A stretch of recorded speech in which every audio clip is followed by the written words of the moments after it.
La Guerra Civil Espanyola, entre altres efectes desastrosos, va provocar una gravíssima alteració de la vida cultural catalana a causa de la mort d'alguns creadors durant el conflicte, de l'exili posterior d'altres figures destacades i especialment per la censura que es va imposar i per la prohibició d'expressar-se en català. Donde se anunció al mundo la sensacional noticia.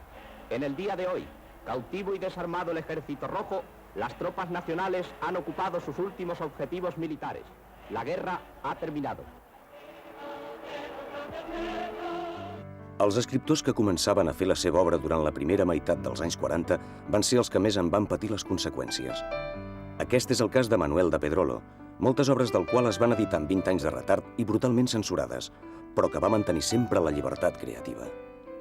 En aquest sentit, puc dir que sempre he escrit d'una manera lliure. Suposo que el fet de l'existència de la censura durant anys m'ha pressionat d'una manera o altra, però potser no tant com a molts, perquè la prova és la següent. Jo, en un moment determinat, vaig arribar a tenir 10 llibres prohibits. Ningú, ni en català ni en castellà, no ha tingut 10 llibres prohibits per la censura, prescindint dels que jo no m'atrevia ja a enviar-los perquè sabia que me la podia carregar si volien. Aleshores vol dir que, en aquest sentit, no em puc queixar. Em puc queixar pel fet d'haver pogut publicar les obres a temps, però no per la llibertat, perquè me l'he presa. No existia, però me l'he presa. Manuel de Pedrolo va néixer el dia 1 d'abril de l'any 1918 al Castell de l'Aranyó, prop de Tàrrega i de Cervera. El seu pare era advocat i descendent d'una antiga família que ostentava cognoms nobiliaris.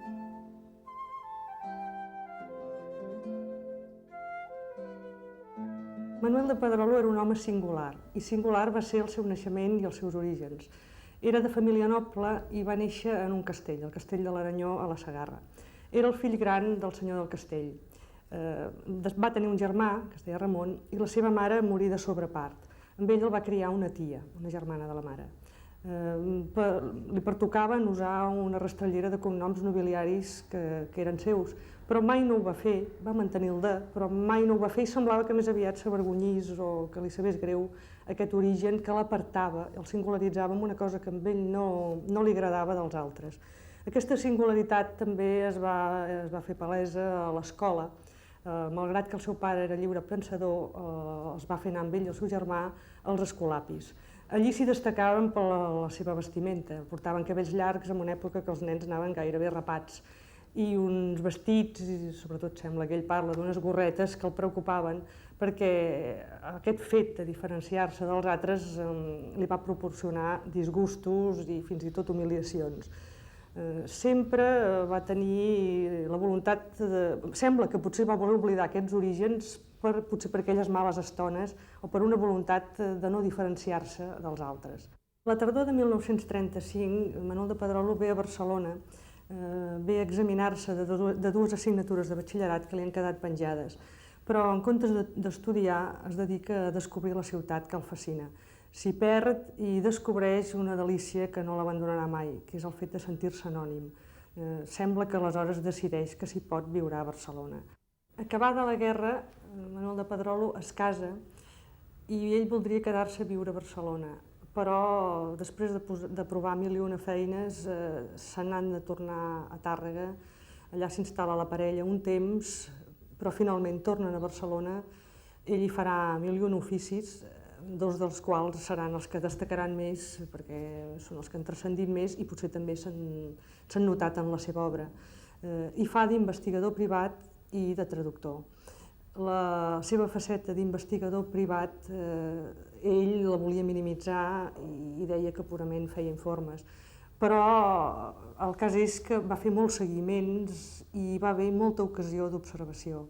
És a dir, per un novel·lista suposo que hi ha moltes situacions que ell o les va veure o les va viure i que d'aquí en va treure material. I també una afecció per la novel·la negra que ell llegeix i coneix molt bé, sobretot l'americana. Serà més tard director de la Cua de Palla, col·lecció a la qual a més traduirà bastants títols, molt bé, perquè ell era un gran traductor, i a més li forneix o li dona ocasió també per ser ell un gran escriptor de novel·la negra. L'altre ofici que també va fer en aquesta època és el de traductor.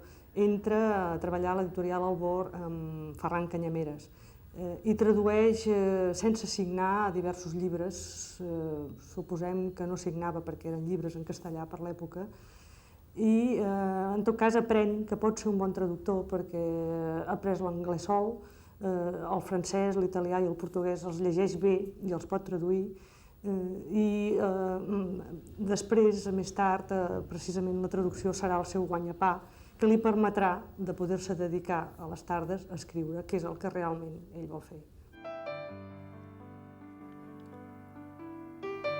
Qui és, però, en realitat, Manuel de Pedrolo? Qui és aquest home que ha escrit més d'un centenar de llibres dels gèneres més diversos? Aquest home que cada dia passejava sol per Barcelona, que cada diumenge anava sol al mercat de llibres vells de Sant Antoni. Aquest home que no volia sentir parlar dels seus orígens nobles, que sempre va viure modestament, que no va sortir del país, que no tenia televisió, que gairebé no concedia entrevistes, que cada dia escrivia meticulosament i llegia fins a la matinada.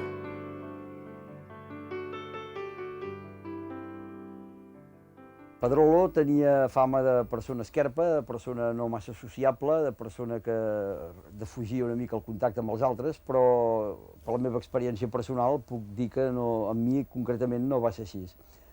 Des del primer moment que vaig entrar en contacte amb ell, a través de presentar-li uns contes meus perquè els llegís, això era pels vols de l'any 59, ja havia llegit moltes novel·les seves, doncs em va fer una mena d'informe, em va obrir les portes de casa seva, i durant molt de temps vaig estar tenint accés als llibres que ell escrivia, els seus originals, i també a llibres que aquí eren pràcticament introbables i que ell anava a comprar en el mercat dels llibres vells i seguint tot un circuit de les llibreries de vell del carrer Aribau. La vida familiar de Pedrolo, per exemple, jo vaig tenir ocasió de veure-la bastant a la vora, perquè en aquestes visites que feia a casa d'ell coincidíem amb la seva dona, de vegades la seva dona estava allà amb nosaltres, intervenia amb la conversa, anava fent les seves feines, anava cosint alguna peça de roba. Ell, quan arribava, plegava la màquina d'escriure i ens posàvem en pla de gran confidència.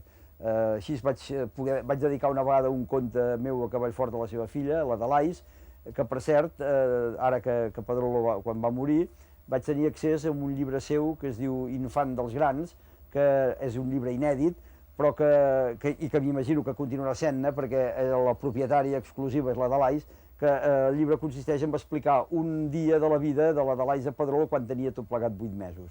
Aquí és una prova d'una tendresa que la gent desconeix en Pedrolo, de la seva vida familiar, una vida completament separada de la seva vida literària, i és molt curiós veure com Pedrolo queda encatenat pel evolutiu pas del temps, veient com la seva filla es va fent gran.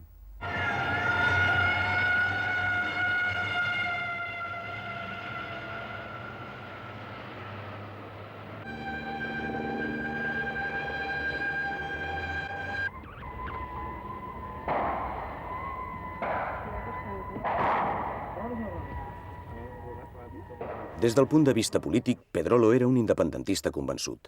Era un home d'esquerres, profundament dialèctic, que s'allunyà de qualsevol mena de dogmatisme i que, a més, reivindicava per a l'escriptor un paper actiu en la societat. Exercí d'intel·lectual crític amb les coordenades polítiques del país, com queda clar en els seus articles i en els apunts del seu dietari. Fou una veu crítica, mordaç i desencisada que reclamava la llibertat absoluta i s'adreçava a una societat catalana que volia d'una altra manera. Ara per ara, el projecte d'estats catalans és utòpic, però val la pena de lluitar. És a dir, l'únic que val la pena de lluitar és per l'utopia. Allò que avui dia és utopia potser no serà el dia de demà. De totes maneres, no tenim res més. Som catalans, som ciutadans dels països catalans. Si deixem perdre'ns això, ho perdem tots, almenys com a col·lectivitat. Som un poble colonitzat. No podem desfer-nos d'aquesta colonització sense aconseguir la independència.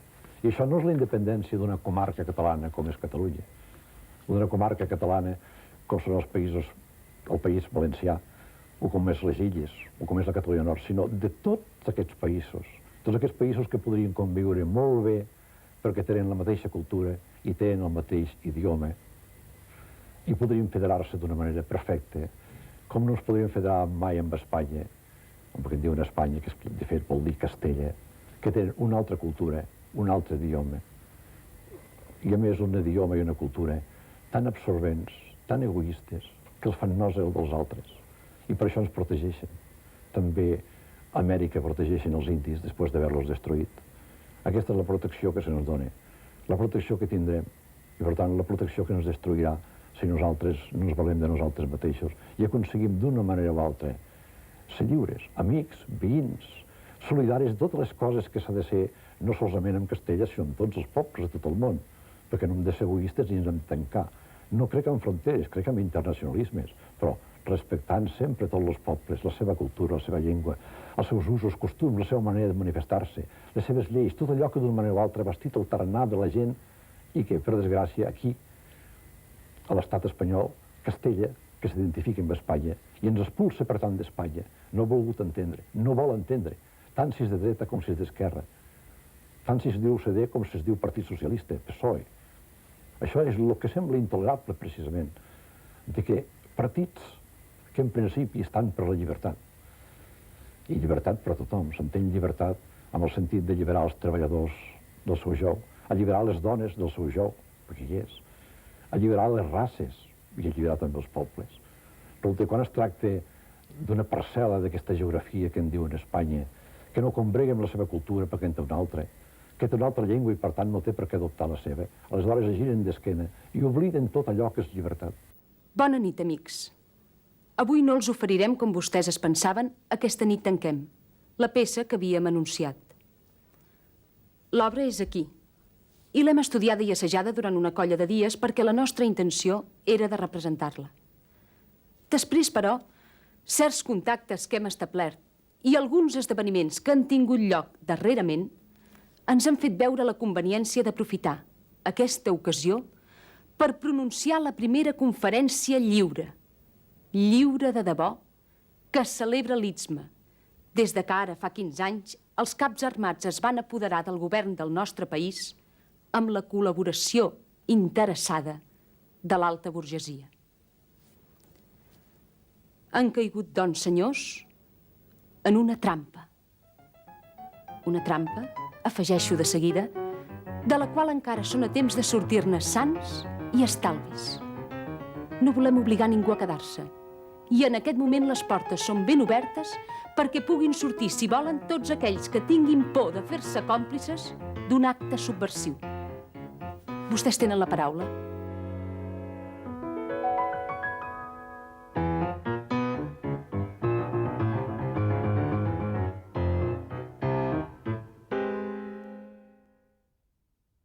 Fer un teatre diferent. Iniciar una nova etapa dramàtica. Fer un teatre diferent en el que es puguin expressar els problemes de la llibertat, en els que jo dic un nou realisme exasperat. Escric per subministrar una crítica social. Això ho deia Pedrolo del seu propi teatre el mes de juny de 1973. Manuel de Pedrolo es dedica a la literatura dramàtica en una etapa molt concreta de la seva producció literària, sobretot a la segona meitat dels 50s i els primers anys 60s, coincidint amb l'aparició d'un nou tipus de teatre i també amb una conjuntura internacional en la qual es produeixen uns canvis molt substancials.